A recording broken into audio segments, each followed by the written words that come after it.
Tracking flash flood warning. Intense rainfall. Southbound traffic on the 101. This is what any of the numerous Montecito mudslide news conferences might have sounded like to those who are deaf or hard of hearing. I'll let you know the day. People like Ken McClellan.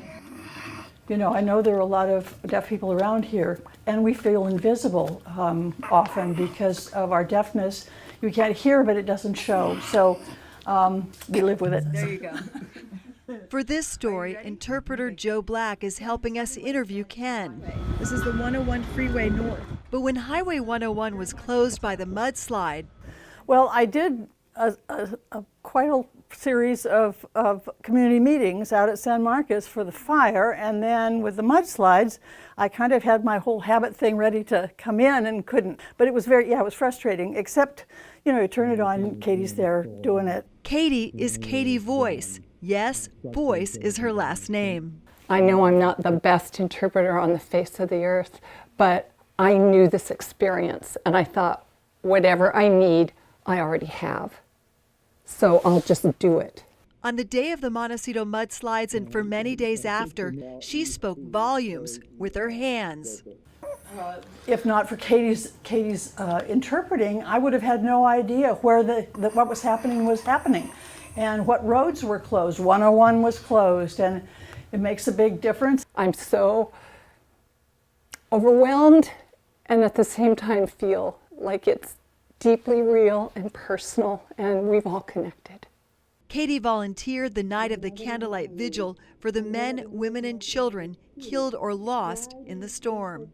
I just wanted to take off my shoes. I felt like I was standing on holy ground. Thank you so much. Thank you. She commuted each day from Napomo, but for years, Katie had called Montecito home. And I know the mountains, and I know the canyons, and I know the experience. But at that time, I was a singer. I was at the Music Academy of the West, and I moved into an estate, a little cottage that was on Glen Oaks Drive. And that was a place severely hit. So I didn't have a lot of money. A lot of the people in Montecito are not rich. I was one of those. Her Glen Oaks cottage was near Rebecca Riskin's home. The realtor was one of the first victims found. So I know for sure now it's gone.